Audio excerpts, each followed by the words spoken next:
Thank you. Thank you.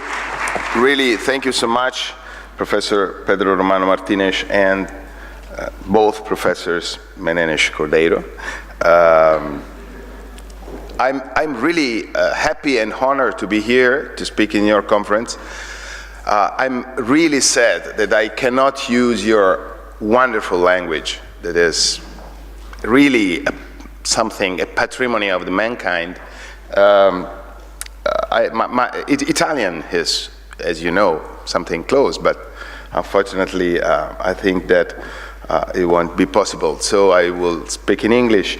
But before to start, I would like to invite also specifically because in the introduction of Professor Menenes Cordeiro, he touched upon one point that I think is probably one of the crucial points that we as a lawyer, we have to face, to tackle in the future times. That is this idea that our habit, our intellectual habit, is to think about powers as public powers. And we somehow invented constitutions and international treaties and a lot of legal tools in order to tame the public power. Today, the problem is private power. The problem of technology is that is shifting on some private companies, private platforms, a huge amount of power that I try to address with my presentation, and that I think somehow put a little bit outdated some classical distinction between private law, public law, constitutional law, administrative law.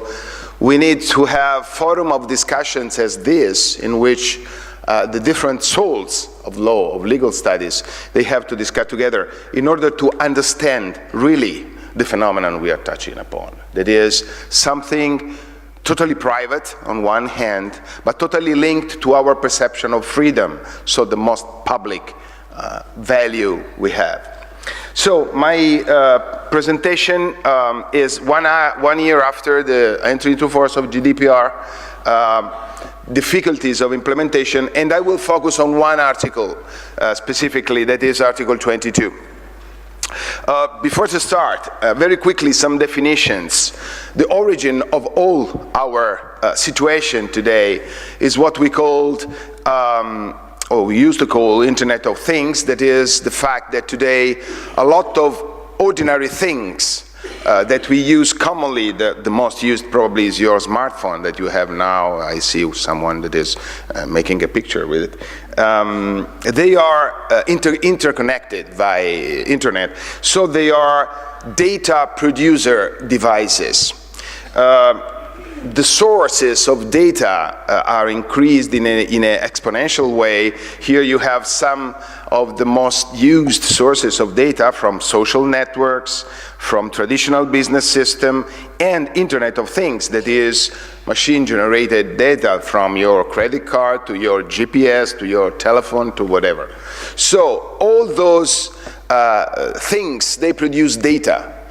And so this created this sort of new big element of our culture that is called big data. So extremely large data sets that are exceeding in any way our ability of using them through the classical databases analysis things or tools. So we need a totally new and entirely new way of approaching the analysis and the elaboration of big data. We cannot use the same analysis that we use, for example, when Google make a search on the internet. That kind of Google-like engines, they are not useful for data that are talking about non-petabyte but exabyte or zettabyte. Is even difficult to write down on a paper how many zeros there are after the one in this case. So Internet of Things created big data, and among this kind of, obviously big data cannot be analyzed, as I was saying, you cannot be elaborated by the single man or by group of men using their thought. They need to be elaborated in an automated way. It means that needs some sort of computing activity in order to take account of this huge amount of data. Among those automated elaboration or processing of data, there is one that is today emerging as something really worrying about, that is so-called profiling. I go very quick on this because I think that I assume that all those notions and definitions are very familiar for you. Here I take the definition from the GDPR. Means any form of automated processing data trying to predict aspects concerning natural persons' performance at work, economic situation, health, personal preferences, interest, reliability, behavior. So the question is that with this huge amount of data, we not simply can understand what is the situation, but we can predict. So we can forecast future behaviors of people. And if we try to forecast the weather, so we analyze barometer data, pressure data, non-personal data, no matter, all forecasting is something good. But if we use personal data in order to forecast human behavior, you understand that something that law, and I speak by private law, constitutional law, administrative law, has to follow with great careful. So the question, today an increasing number of decisions affecting our freedom are taken on the basis of automated processing of our data, so-called algorithmic decision making. So a lot of decisions are taken by machines that they crunches, they elaborates, they work, they processes this huge amount of data. Some examples, marketing. Obviously, we discovered the existence of algorithms when Amazon started to suggest you what you can buy on internet after profiling you through the history, through the record of your previous purchases. And so we discovered that there is someone that can have an idea of my lifestyle or my taste in music better than me. So suggesting something that at the end of the day I say, okay, yes, because I like those kind of music, I like also this proposal. Fiscal decision taken on the predicted incomes. This is the question of presumption that is so used in taxation law. So you don't tax on the actual income, but you have to forecast your future income. Insurance prices clustered on risk, privacy group. Banking credit, this is one of the most important problems in the future. Funded on the basis of predicted behavior. Judicial decisions taken on the basis of algorithms. Administrative decisions taken on the basis of automated processing of data. And not only the machines that can fine you if your speed on the highways exceeds the limits, but also something that could be connected to your lifestyle. Health decisions taken on the basis of automated analysis. So GDPR faces this problem. And first, I would like to go deep a little bit in this distinction between automated decision making and profiling. They are not completely overlapping. Here is an example that I take from the guidelines that the Working Party Article 29 produced on this. That is very useful document. I suggest you to read it. Automated decision making is the imposing of a speed fine purely on the basis of the evidence from cameras. So here you have an automatic system, a technological system that gives you a measure, and on the basis of that measure, something will happen on the legal sphere. Okay. Profiling, it would be a profiling and not an automated, simply automated decision making, if you will change the value of the fine basing on the habits of that driver. For example, predicting on the basis of his previous record different things. So profiling concerns predictions. Automated decision making can also be taken only simply on the basis of a measure, of an actual measure. if there is a Q&A session, we obviously can go deeper in this, but I would like to go straight to my point. So which are the principles that GDPR puts on this question of automated processing and especially profiling?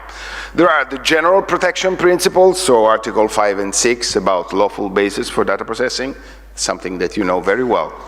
I would focus especially on special principles, on principles that were put by GDPR, especially on this issue of automated data processing. And are three kinds of very important statements that I would try to analyze in order to say, and I anticipate my conclusion, if someone will be too weak to hear the end of my presentation, I say immediately my conclusion is that all those principles are extremely weak.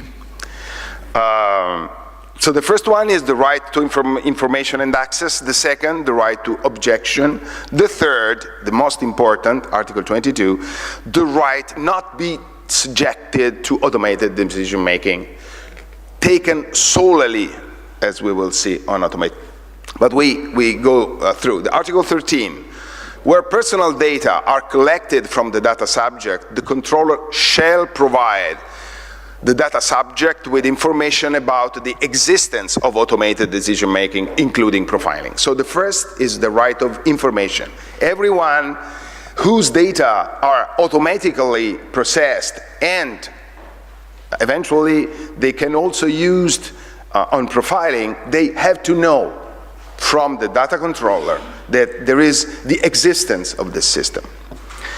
The second is the right to object. That is, the data subject shall have the right to object to, at any time, to processing of personal data regarding him or her, including profiling, and the controller shall no longer process. So he had to stop immediately in this processing. And when the purposes are direct marketing, that you know is one of the most widespread implementation of this kind of analysis, they also have to stop immediately at any time. And then the last and the most important, Article 22, the data subject shall have the right not to be subjected to a decision based solely, that is, only on automated processing, including profiling, which produces legal effects concerning him or her and similarly significantly affects him or her.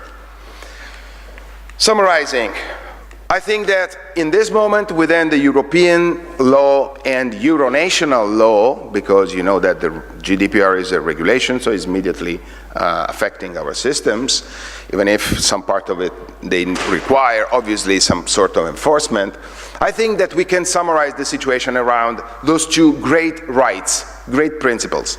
The first is what we call right to an explanation. That is, we have the right to know the existence of an automated decision-making process that will affect our freedom, to have access to this algorithm, to object, that is to stop the processing, and this is the most important thing, is in the Article 13 and Article 14, to have meaningful information about the logic involved. That is, meaningful information about how this algorithms is working, using which kind of causes, rationals, why. I ask for having credit in the bank says no. I have to know why. And they cannot simply say, because the algorithm say this. There is a wonderful quote from Yuval Harari, you know, the great writer. He wrote this book, Lessons for the 21st Century. There is this lesson about algorithms and banks, where when he tells this dialogue between a client and the client said, why you tell me that I can't have credit? And the bank says, because the algorithm said no. And he said, why the algorithm said no? And the bank said, we don't know on the hurt, but we trust the algorithm. And we don't trust you, obviously. So, in this case, this right to an explanation is fundamental for this sequence. In order, I mean, if we know the existence and we have information about the logic of the algorithm, we have access to the motivation of the decision taken on this basis. If we have access to the motivation, we can say that we have access to the data, so we can object, or, this is important, we can have access to judicial review. So we can sue in court only if we understand clearly the motivation. We can understand why this decision has to be taken on this issue. And the second main general principle is what we call, with the computer scientists call the human in the loop principle. That is, the algorithm must support the decision, never substitute the decision. So the decision making, automated decision making, can be helped by an algorithm, but no decision can be taken only on the basis of the algorithm. There must be a human that in a certain point will evaluate the result of the algorithm. Problems. So, the first. So why I consider those principles difficulties in the implementation of this first year of GDPR? We had almost no jurisprudence on this. Obviously, we are still in the phase of enforcing of national states. So I try to follow the question, and I try to enlighten with you some of the main critical points of those principles. The first, the right to an explanation. The problem is that the right to an explanation presupposes that always exists one explanation. Here, I must be very quick, but here we have to take into account technology, as we heard before in the introduction.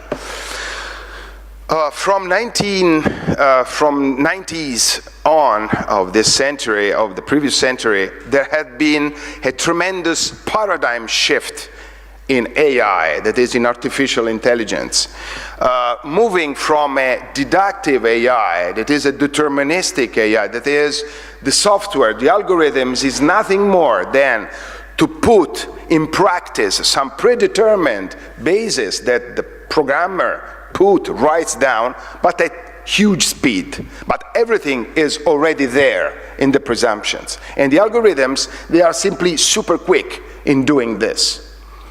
But present day machine learning based algorithm and deep learning algorithms, they are using a completely different way of creating patterns, recognizing patterns, so predicting behavior.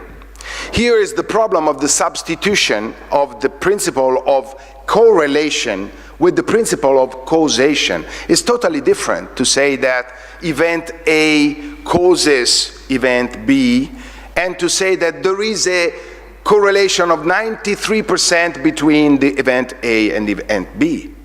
And algorithms are based on the second way of thinking. As I always said to my students, they can predict an event with an accuracy of 97% without having any clue of why. But they are extremely effective in predicting this. So they are used, heavily used. So the problem, trying to explain this, I give you this example. In order to understand exactly how does a deep learning algorithm work, it's interesting to check when it mistakes. I mean, when he makes mistakes. For example, here you have 4 pictures. The algorithm was trained in order to recognize stop signal, okay? But simply putting those rumors, they called, changing some pixels on photo, on all those photos, the algorithm recognized those as speed limit of 45 miles. And this is because the algorithm, as for us, humans, is it clear that 3-hour stop?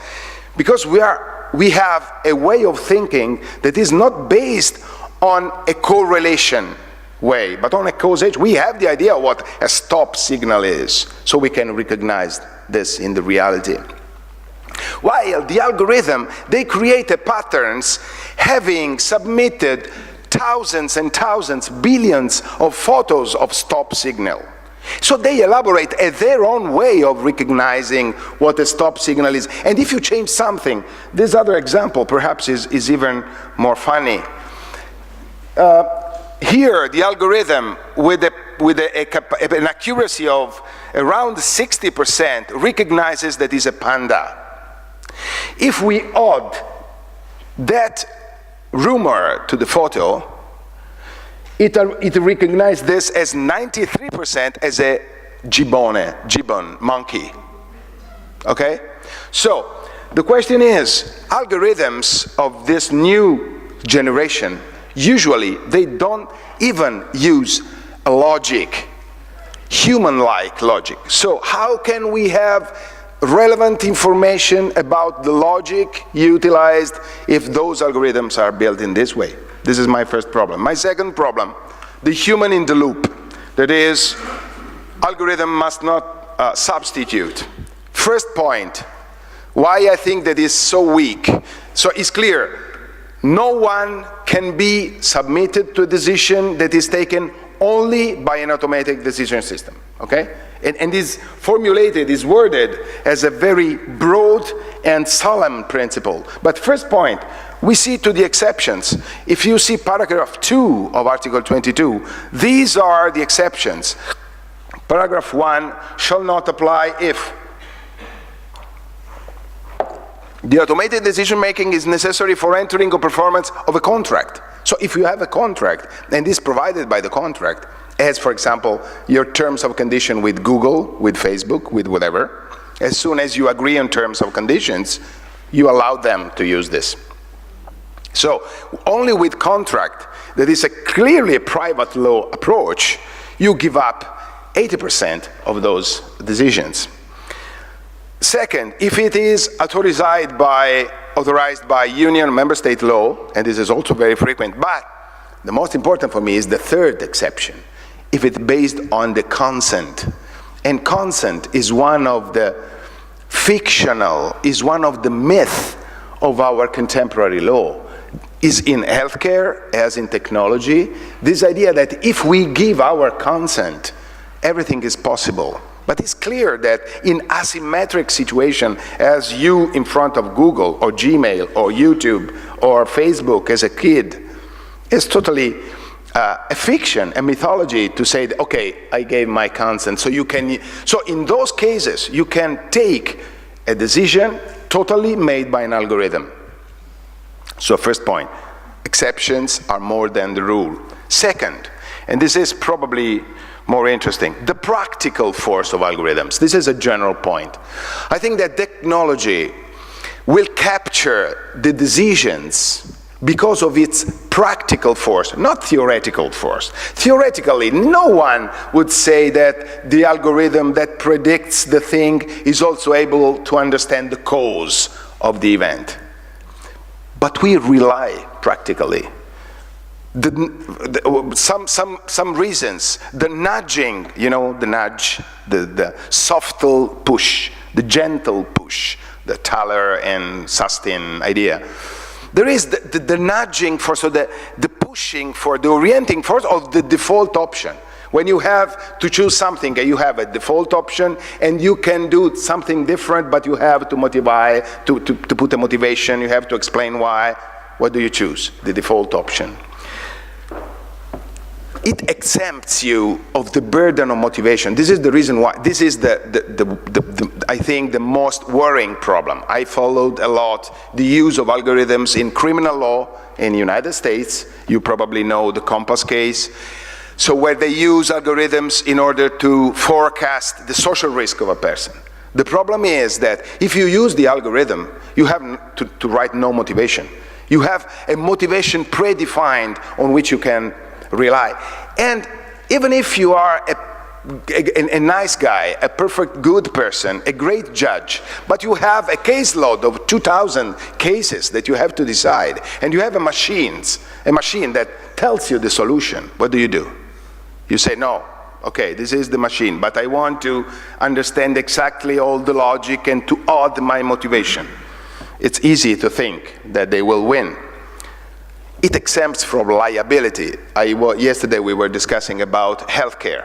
We are today machines that the diagnostical machines, that they do not simply give you the image, for example, a TAC or an MRI, okay? That doesn't give you simply the image, but they also analyze the image and predict the disease. So, in the first point, the medical doctor has to decide if we are in front of a tumor or not. In the second, we have a machine that says, you have the 80% of probability that is a tumor. Can you think that the medical doctor will say no? I will. In my experience, I think that this is not a tumor, so I can let this person not go through chemotherapy for these reasons. It's extremely improbable, unlikely. And finally, what we call rubber stamp attitude. That is, you have something and you simply says, okay, is the decision, is the technical decision. The third problem, and I will go to close is about this problem. The third problem is something that is not written in the GDPR, even if it's written in the recitals, the considerandum. That is the recital 71. The problem, I summarize this, the problem is that algorithms are based on the existing data, on the data set we have. So they tend to reproduce a lot of distortions that we can see in reality. So algorithm can be biased because they try to derive from the to be, the ought to be. What the computer scientists call the GIGO principle. If you put garbage in the algorithm, it produces garbage.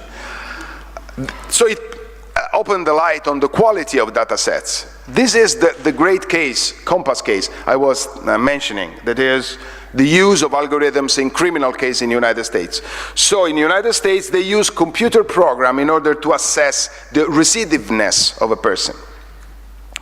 So they opened this algorithm, so they took a group of experts, they took a group of 10,000 criminals, they used the algorithm in order to predict their social risk, and then they followed the actual recidiveness of those people. And what they discover? They discover, I synthesized this slide, they discover that the algorithm effectively has a very high level of accuracy. But the problem is when the algorithm is wrong. Because as all the algorithms, there is a big percentage of mistakes, around 30%. When it is wrong, when the algorithm is wrong, usually it tends to overvalue the social risk of black people and to undervalue the social risk of white people. And those are the percentage. So this ProPublica said, for example, that Brisha Borden, that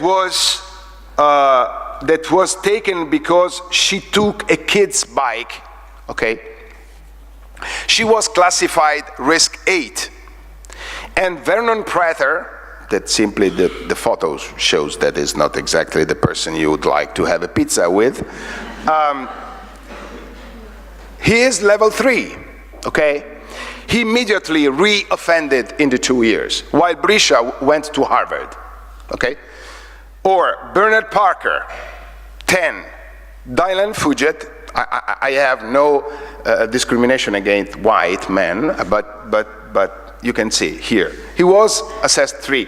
So there is this problem of biased artificial intelligence. This is also funny. This is a problem on totally different classified questions. That is Google Translate.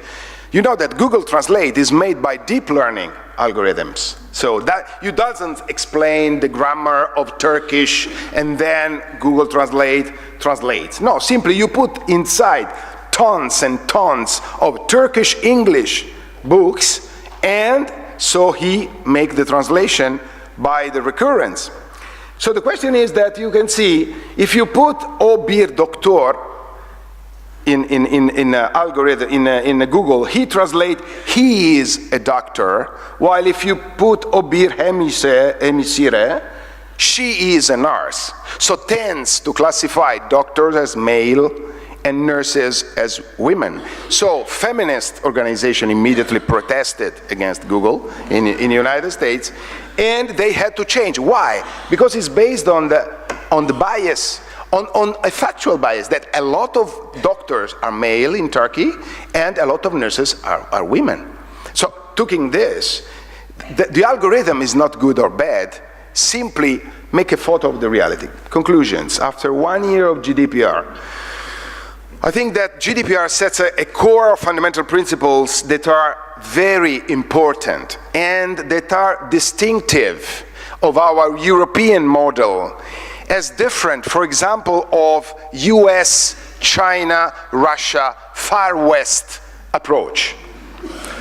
So right to knowledge, right to access, right to explanation, right to objection, all good things. Right not to be subjected to decision taking solely by algorithmic. But the problem is that those principles are, however, intrinsically weak and potentially flawed. So my first point is that some rewriting of that part of GDPR could be a good thing. A lot of part of the academy is pushing, saying that the part of GDPR devoted to automated decision-making, to big data, to big platform, to big tech, probably has to be rethinking, has to be rethought.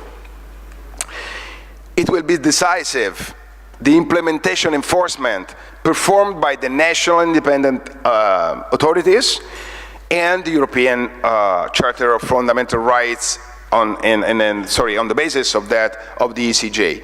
So we have to pay a lot of attention to the enforcement of this principle, because in that phase, in that step of the enforcement, we have still room in order to make those principles more effective. For example, saying that in any case, a judge or a public power or a private company that uses an algorithm has to make clear the logic that is using. Not simply can say, okay, this is the algorithm, try to understand the logic, because sometimes this logic is very, very, very obscure. It's a black box, as Frank Pasquale said in the United States. So the question is that you have to add your own human motivation. Otherwise, think about a lot of our classical points in judicial review and the rule of law. I agree that this is a big challenge. It's probably, in my opinion, one of the most interesting frontiers for GDPR. And as you were saying, introducing our panel, that cooperation among disciplines, among universities, among nations, I think is a key issue in order to give to those principles an effective actuation. Thank you to everybody.